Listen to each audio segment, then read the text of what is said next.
त्योहार हमें हर साल बुराई और अच्छाई की जीत का संदेश देता है, जिसमें श्री हरि विष्णु के भक्त प्रहलाद ने अपनी भक्ति के माध्यम से अपने पिता हिरण्यकश्यप और होलिका के अहंकार और क्रूरता पर विजय हासिल कर ली थी। तभी से होलिका ये पावन त्योहार भारतीय संस्कृति में अपने अहम स्थान रखता है।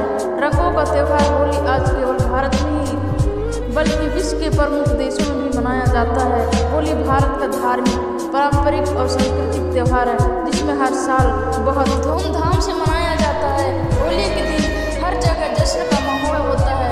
रंगों का ये त्योहार इस बार 8 मार्च को होली एक ऐसा त्योहार है जिसमें आपसी प्रेम, एकजुटता और समृद्धवान का संदेश दिया जाता है।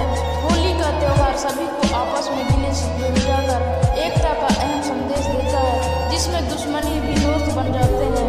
इस दिन लोग एक दूसरे के घर जाकर रंग को गुलाल लगाते हैं और एक दूसरे को होली की बधाई देते हैं। यह त्योहार आपसी भाईचारा और एकता का प्रतीक। होली का त्योहार होली की रात्रि से एक दिन पूर्व आरंभ हो जाता है।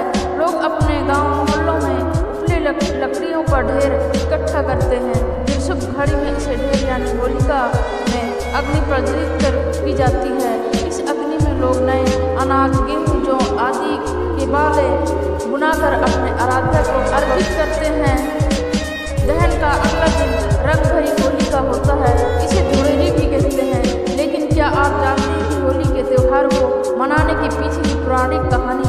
आइए जानते हैं होली के त्योहार की कहानी। प्राचीन काल में हिरण्यकश्यप नामक एक बहुत बड़ा बलशाली असुर राजा था, जिसने अपनी कठोर तपस्या के कारण बहुत से वरदान प्राप्त कर लिए थे।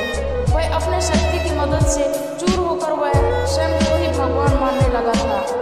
उसे अपने राज्य की प्रजा को ये आदेश दिया था कि अब सब लोग भगवान विष्णु की आराधना छोड़कर केवल उसी की आराधना किया करें। प्रजा भी राजा हिरण्यकश्यप के भय से भगवान के स्थान पर उसकी पूजा करने लगे। पर उसका बेटा प्रहलाद भगवान विष्णु का अन्य भक्त था। उसने अपने पिता की बात न मानी और उसने ईश्वर की भक्ति में ही खुद को लीन रखा। इससे पिता के क्रोध की सीमा न रही। हिरण्यकश्यप ने प्रहलाद को मरवाने के बहुत उपाय किए, पर ईश्वर की कृपा से कोई भी उपाय सफल न हो सका।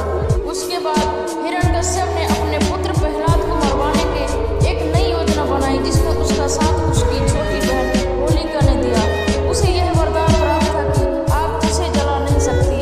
हिरण्यकश्यप की आज्ञा से प्रहलाद को होलिका की गोद में लकड़ी के बड़े से टीले पर बैठकर आग लगा दी गई।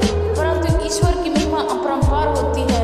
प्रहलाद के निरंतर भगवान विष्णु की आराधना करने लगा और भगवान ने भी उसकी रक्षा की। होलिका उस आग में जलकर भस्म हो गई, लेकिन प्रहलाद को कोई आँच नहीं आई।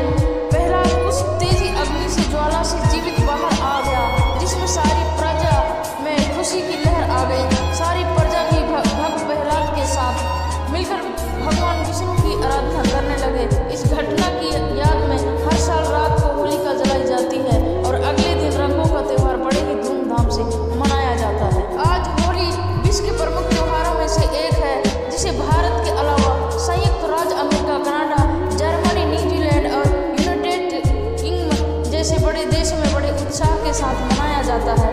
भारत के कई राज्यों में वसंत ऋतु के आगमन होते ही होली के त्योहार की शुरुआत हो जाती है। होली आने से पहले ही घरों में भी गुड़िया, मिट्टी, चाट, पापड़ी और कई तरह के पकवान बनाने की तैयारी शुरू हो जाती है। बच्चों में भी होली के त्योहार का उत्साह देखने को मिलता है। इस दिन वह भी बाजार से कई तरह के रंग, गुलाल और पिचकारी खरीदकर एक दूसरे के साथ खेलते हैं। भारत में होली के